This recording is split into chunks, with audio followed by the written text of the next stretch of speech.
जिस आईने में हमें विकास और विश्वास दोनों ही दिख रहा है, उसमें विपक्ष को कुछ नहीं दिख रहा। इनके विरोध पे एक मशहूर शायरी याद आता है, नाजो अंदाज से कहते हैं कि जीना होगा, जहर भी देते हैं तो कहते हैं पीना होगा। जब मैं पीता हूँ तो कहते हैं मरता ही नहीं, और जब मैं मरता हूँ तो कहते हैं कि जीना होगा। धन्यवाद सभापति महोदय, आपने वित्तीय वर्ष 2026-27 के फाइनेंस बिल पर हो रहे महत्वपूर्ण चर्चा में भाग लेने का अवसर दिया।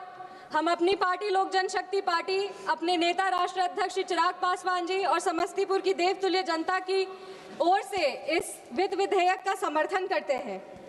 महोदय, एक बेहद सुखद और पवित्र संयोग है कि आज देश भर में नवरात्र का पावन पर्व मनाया जा रहा है, जिसमें हम माँ दुर्गा के 9 रूपों की आराधना करते हैं। और नारी शक्ति, ये सदन गवाह है कि नारी शक्ति का जो स्वर्णिम कालखंड है वो अभी हमारे देश में चल रहा है, जहां एक और सर्वोच्च संवैधानिक पद पर एक महिला विराजमान है जो इस देश की दिशा और दशा तय कर रही है, वहीं दूसरी ओर हमारी माननीय वित्त मंत्री निर्मला सीतारमण जी अपनी नीतियों से इस देश की नीयत को तय कर रही है। एक छोटे से ग्रामीण क्षेत्र से माताओं बहनों के आशीर्वाद से एक युवा महिला सांसद अपनी आवाज़ को इस सदन में बुलंद कर रही है, और वहीं पे जितनी भी हमारी माताएं बहनें हैं उनके आशीर्वाद से, और जो सरकार जो है, जितनी भी महिला है उनके सशक्तिकरण से, स्वयं सहायता समूह जो समाज में महिलाओं को ग्रोथ इंजन बना रहा है, उसके विमेन लीडर्स को ग्रामीण क्षेत्रों में डेवलप कर रहा है। ये सबसे ये समझ में आता है कि हमारे देश में जो विमेन लेड डेवलपमेंट है उसका सही परिणाम आज देखने को मिल रहा है। आचार्य चाणक्य ने अर्थशास्त्र में एक श्लोक लिखा था, प्रजा सुखे सुखम राज्य प्रजा नाम तु हिते हितम, आत्मप्रियम हितम राज्य प्रजा नाम तु हितम प्रियम। इसका अर्थ है कि नेता का जो सुख है वो प्रजा के सुख में ही निहित होना चाहिए और प्रजा के हित में ही उसे अपनी हित को देखना चाहिए। अगर इस श्लोक को आज इस देश में कोई सार्थक कर रहा है तो वो हमारे यशस्वी प्रधानमंत्री श्री नरेंद्र मोदी जी हैं, जो अपनी योजना से इस देश के गरीब, वंचित और शोषित समाज को मुख्य धारा से जोड़ने का काम कर रहे हैं। आचार्य चाणक्य ने राजधर्म की बात की थी, और राजधर्म का असली अर्थ है सबका साथ, सबका विकास, सबका विश्वास और सबका प्रयास। और इसी विचारधारा के साथ पिछले 11 वर्षों से हमारी सरकार काम कर रही है। ये साल का बजट और ये वित्त विधेयक सिर्फ कुछ आंकड़े नहीं है या पन्नों का दस्तावेज नहीं है, ये एक आईना है जिसमें हमें एक विकसित भारत, सशक्त भारत और समृद्ध भारत दिखता है। ये आईना है जिसमें हमें बाबा साहब डॉक्टर भीमराव अंबेडकर के समावेशी सोच को देखने को मिलता है। ये एक आईना है जिसमें हम भारत रत्न जननायक कर्पूरी ठाकुर जी के सामाजिक न्याय को देख सकते हैं। ये आईना है जिसमें हम युवाओं की प्रतिभा को देख सकते हैं। ये आईना है जिसमें हम अपने सेना के अदम्य शौर्य को देख सकते हैं। ये आईना है जिसमें हम सरकार की प्रतिबद्धता को देख सकते हैं, जो इतने जियोपॉलिटिकल तनाव के बावजूद भी हमारे देश की जो अर्थव्यवस्था है वो आज फास्टेस्ट ग्रोइंग इकोनॉमी है, और अर्थव्यवस्था इतने टर्मोइल सिचुएशन में भी मजबूत है। लेकिन विडंबना देखिए महोदय, जिस आईने में हमें विकास और विश्वास दोनों ही दिख रहा है उसमें विपक्ष को कुछ नहीं दिख रहा। इनके विरोध पे एक मशहूर शायरी याद आता है, नाजो अंदाज से कहते हैं कि जीना होगा, जहर भी देते हैं तो कहते हैं पीना होगा। जब मैं पीता हूँ तो कहते हैं मरता ही नहीं, और जब मैं मरता हूँ तो कहते हैं कि जीना होगा।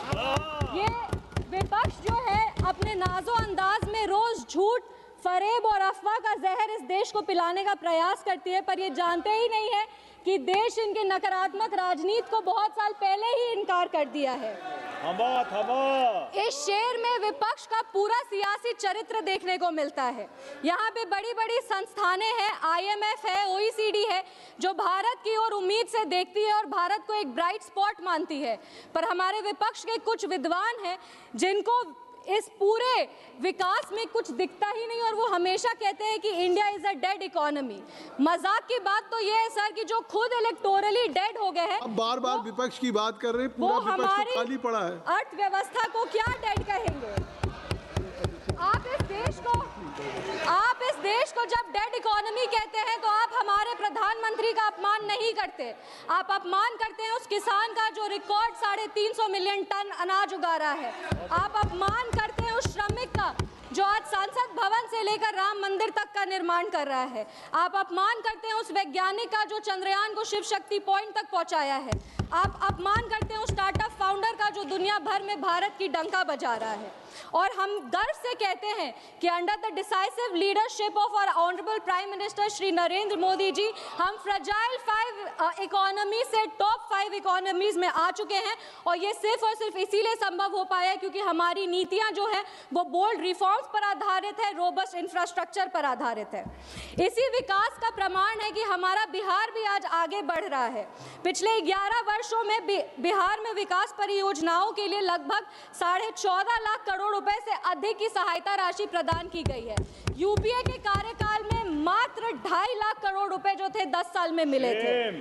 ये दिखाता है कि बिहार और बिहारियां कभी इनकी प्राथमिकता थे ही नहीं, वो हमेशा बिहारियों को अपने वोट के लिए इस्तेमाल करते थे।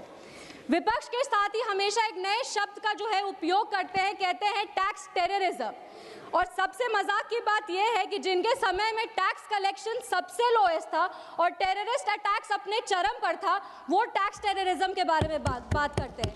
2012 में सुप्रीम कोर्ट के जजमेंट को पलट करके रेट्रोस्पेक्टिव टैक्सेशन लाना असली टैक्स टेररिज्म था और इसके बारे में ये कुछ चर्चा ही नहीं करना चाहते। अब हम आते हैं इनके टैक्स सिस्टम की नीतियों पे।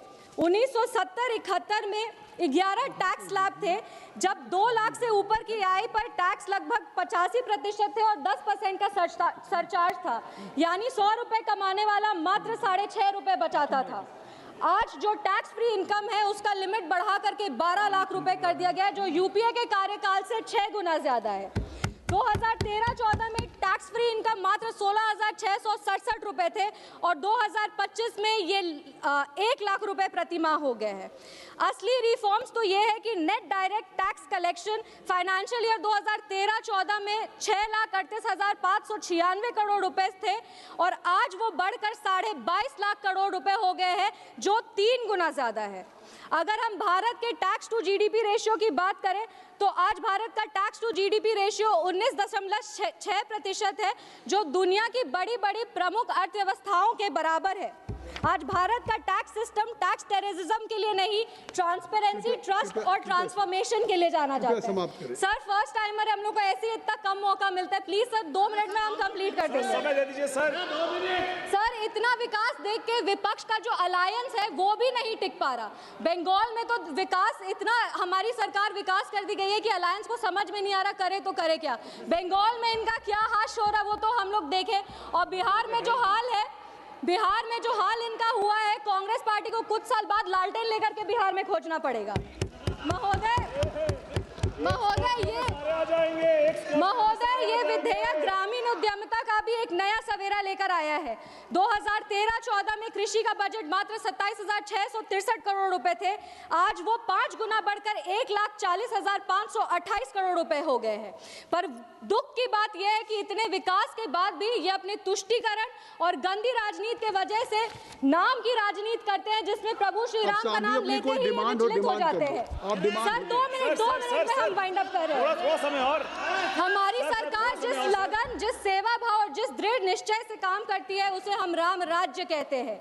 राम राज्य सिर्फ विपक्ष को लगता है कि राम राज्य एक धार्मिक शब्द है, पर वो जानते ही नहीं कि राम राज्य पूजा की पद्धति नहीं बल्कि शासन की प्रतिबद्धता है। राम राज्य का अर्थ है समाज के अंतिम व्यक्ति का उदय होना। सर, 1 मिनट, समाज के अंतिम व्यक्ति का उदय होना। सर, आप बार बार मेरा, अभी हम बस 2 मिनट में इसको समाप्त कर रहे हैं। ये गोस्वामी तुलसीदास जी ने राम राज्य की परिभाषा दी थी, दैहिक दैविक भौतिक तापा राम काज कहूँ नहीं व्यापा। एक ऐसे व्यवस्था का निर्माण होना चाहिए जहां किसी भी इंसान को शारीरिक, मानसिक या आर्थिक तनाव नहीं हो। ये वित्त विधेयक प्रमाण है कि हमारी सरकार नेक्स्ट इलेक्शन के लिए नहीं, नेक्स्ट जनरेशन के लिए काम करती है। इस नेक्स्ट जनरेशन को प्रोत्साहित करने के लिए अंत में हम अटल बिहारी वाजपेयी जी की एक कविता पढ़ना चाहेंगे और अपने वाणी को विराम देना चाहेंगे। अटल बिहारी वाजपेयी जी ने कहा था कि भारत कोई जमीन का टुकड़ा नहीं है, ये एक जीता जागता राष्ट्र पुरुष है। ये चंदन की भूमि है, ये अभिनंदन की भूमि है। भारत तड़पन की भूमि है, भारत अर्पण की भूमि है। यहाँ का बूंद बूंद हमारे लिए गंगा है और यहाँ का कंकड़ कंकड़ हमारे लिए शंकर है। हम जिएंगे तो इसी